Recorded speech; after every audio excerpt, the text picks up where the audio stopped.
There was this one time where I took a road trip with my boyfriend and his friend. Scott knew I hated them, and at every single stop along the way, he'd make sure to stuff my brain with horrible ghost stories.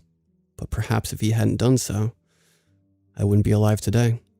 It all began when we were bored out of our minds, cruising through a freeway. The highway stretched for as far as the eye could see, and Logan had decided that it had stretched long enough. I can't take it anymore, Logan crowed as he looked out onto the stream of golden cornfields. We're still about 3, maybe 4 hours away from the next town. Need a bathroom break? Scott asked as he tapped his fingers at the steering wheel.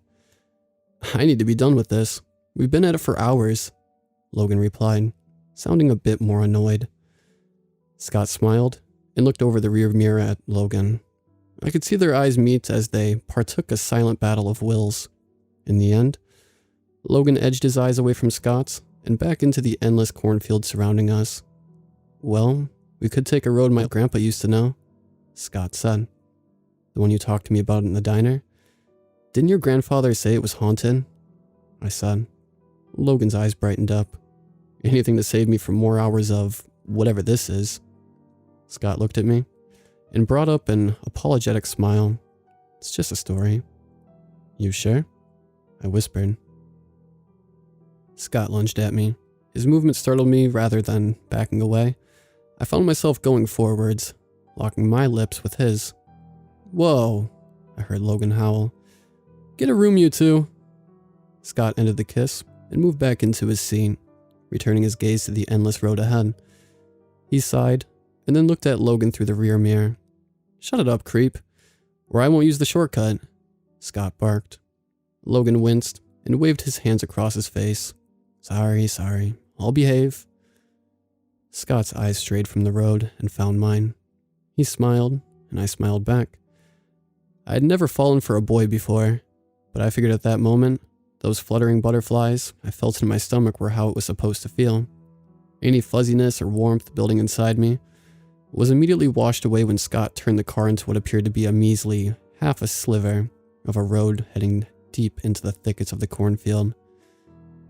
Where are we going? I asked him. Scott pointed ahead into the trampled trail. This is the shortcut. I looked at the window as the cornfields had gone from being mildly out of the road to almost hugging the sides of the car. I looked back and found Logan awing over how close we were to the corn stalks. We'll be fine, Scott began assuring me. As long as we don't what? Logan asked. Jeez, can you just stay quiet for like 5 minutes? Scott argued as he looked into the rear mirror, then gasped as if he suddenly ran out of air. Pull up the window, he screamed. I jerked around and saw Logan as he grazed the corn stalks behind him with his hand. What? Is poking some stalks illegal? Logan argued. Scott stomped his hand on the wheel. Pull up that window now, you idiot. All of a sudden, a wave of crumpled hay plucked Logan out of the fields, and deep within the cornfields, I screamed and Scott lost control of his car. The car slid and found itself stuck over some hole or ridge in the ground, which brought the vehicle to a deep stop. What's going on? Where's Logan? I asked. Scott then jumped into the back of the car and pulled up the window. Fuck, he uttered. It's just like in that story about your grandfather, the one where he lost his gold pocket watch. I said, we need to get back to the highway. Scott replied as he slided his way back behind the steering wheel. I noticed my hands began to tremble. What did you say? About scarecrow men that... Enough, Scott said. It's just a bedtime story. I'm sure my grandpa just invented it so that we'd go to bed early or don't go wandering off into the cornfields. Scott pushed the car door and stepped out. He then walked to the front of the car and sent his hand flying towards his face. He then paced back to the open door and looked squarely at me. We're gonna have to walk it out. I suggest we go back the way we came and try to find help. There's no damn cell reception here, Scott said as he looked at his cell phone. What about Logan? I said. Scott sighed. Idiot probably fell out of the car or is trying to prank us. I saw him get pulled out of the car. I stated. Look, we can't sit here and argue. Or we could just keep arguing while trying to find help. You with me? Scott said. I nodded and stepped out of the car. The wind swayed and moved the corn stalks around us as we walked through the thin road, making it seem as if one giant creature was all around us, waiting for the perfect opportunity to swoop in and gobble us up. Scott took my hand, which I would have found exhilarating a few hours ago. But here, they weren't. They were just stiff and drenched in sweat. Scott hurried along the trail, darting around every now and then as the wind rattled the shoots of corn. What are you looking for? I asked. Scott then jerked his eyes straight ahead. Nothing. You're sure taking a lot of effort looking for nothing, I said. Can you at least admit that this looks a little bit like... It looks nothing like that damn story.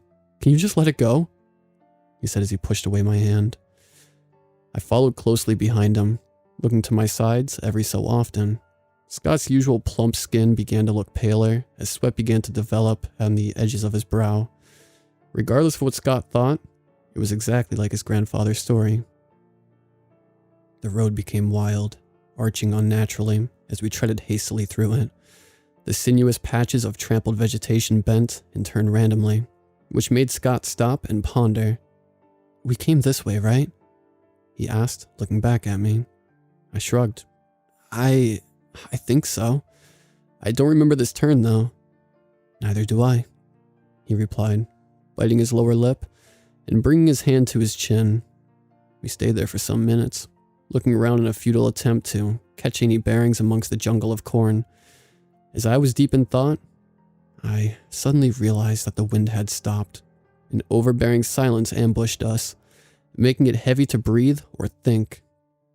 A voice, faint but still hearable, called inside the bramble of stalks. Scott? Scott? Scott! The voice said once again, this time louder. Logan? I asked into the cornfield. Is that you? But no one answered. I looked back at Scott to find him petrified, his mouth agape and looking straight into the green grizzle in front of him. He then gave me this dreadful grimace, as if he knew he was about to die.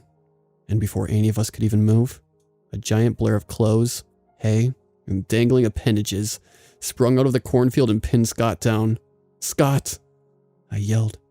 Before he could reply, the scarecrow barfed into Scott's mouth, discharging him into a black and thick spew.